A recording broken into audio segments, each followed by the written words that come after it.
Holi Trinity church Bolarum సమర్పించే అనుదిన వాక్య ధ్యానాలను వీక్షిస్తున్న ప్రియాతి ప్రేమైన సంఘ సభ్యులకు, అదేవిధంగా ఈ కార్యక్రమాన్ని దేశ విదేశాల్లో వీక్షిస్తున్న సంఘ సభ్యులందరికీ ప్రభువైన యేసుక్రీస్తు పరిశుద్ధ నామమున మా హృదయపూర్వక స్వాగతం. ఈనాటి మన అనుదిన వాక్య ధ్యానాలలో మన ప్రియ సంఘ సభ్యులు శ్రీమతి శ్రీలత మణికుమార్ గారు అందించే సందేశాన్ని విందాం. The new year and our spiritual growth, నూతన సంవత్సరం మన ఆధ్యాత్మిక ఎదుగుదల, ఈ అంశంపై వారు సందేశాన్ని అందించక మునుపు ఈ భక్తి గీతాన్ని విందాం.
అనుదిన ధ్యానములకు హోలీ ట్రినిటీ సంఘ సభ్యులకు ప్రభువైన యేసుక్రీస్తు నామములో శుభములండి. ఈరోజు ఉదయకాలము దేవుని వాక్యాన్ని ధ్యానించుకొనడానికి ముందుగా చిన్న ప్రార్థన చేసుకుందాము. ప్రేమగల తండ్రి, దయగలిగిన మా ప్రభువా, మరొకసారి నాయన ఈ ఉదయకాలము మీ వాక్యం ధ్యానించుటకు మీరు మాకు ఇచ్చినటువంటి ఈ యొక్క ప్రశస్తమైనటువంటి సమయాన్ని బట్టి తండ్రి మీకు స్తోత్రాలు చెల్లిస్తూ ఉన్నాము. నాయనా తండ్రి, మీ వాక్యము చెప్పుచున్న వారిని వినుచున్న వారిని ఏకకాలంలో ఖండించినది గనుక మా అందరితో మీరు మాట్లాడి తండ్రి నీ కొరకు ఈ లోకంలో జీవించుటకు మమ్మను ప్రభువా సిద్ధపరచుమని మా ప్రభు రక్షకుడైన యేసుక్రీస్తు నామములో ప్రార్థించి అడిగి వేడుకుంటున్నాను తండ్రి, ఆమేన్. ఈనాటి అనుదిన ధ్యానంలో నుండి వాక్య భాగం అండి. 1 పేతురు 2వ అధ్యాయము 3వ వచనము. 1 పేతురు 2వ అధ్యాయము 3వ వచనం.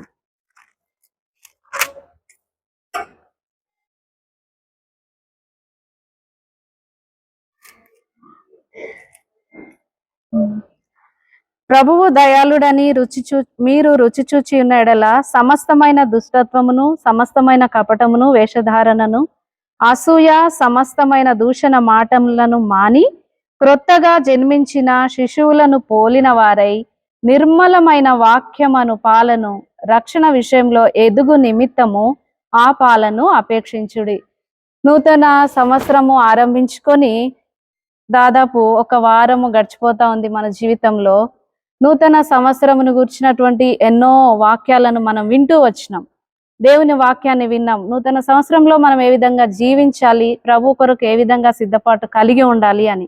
అయితే వాక్యం ఏం చెప్తా ఉంది అని అంటే, క్రొత్తగా జన్మించినటువంటి శిశువులను పోలిన వారై మీరు ఉండండి అని చెప్పి వాక్యం సెలవిస్తా ఉంది. జీవితంలో ఎన్నో సంవత్సరాలు దాటిపోతా ఉన్నాయి. కొత్తగా జన్మించినటువంటి అనుభవము మనకున్నదా?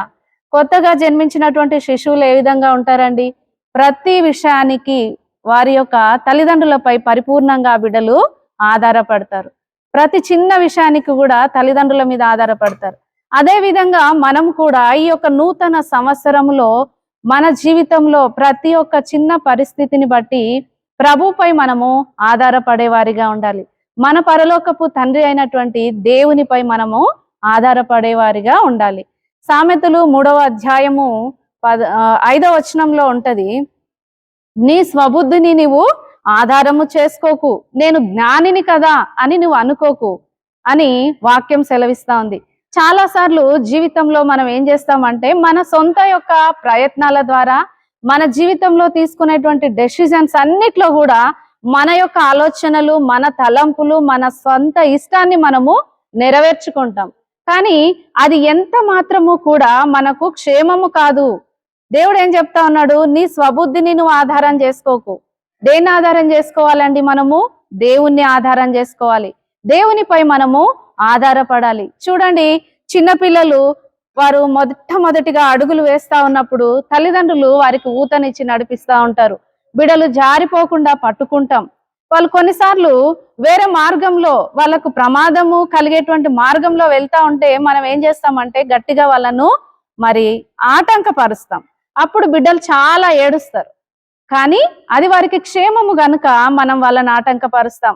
ఆ బిడ్డలకు ఆ విషయము తెలియక వాళ్ళు ఏడుస్తూ ఉంటారు. మన జీవితంలో కూడా చాలా సార్లు మనం అనుకున్నవి జరగనప్పుడు, మనం అనుకున్నవి నెరవేర్చనప్పుడు, మన ఇష్టము నెరవేర్చబడనప్పుడు మనం కూడా చాలా బాధపడతాం. కానీ దేవునికి బాగా తెలుసు. ఆయన భూత వర్తమాన భవిష్యత్తు కాలములో ఎరిగినటువంటి దేవుడు.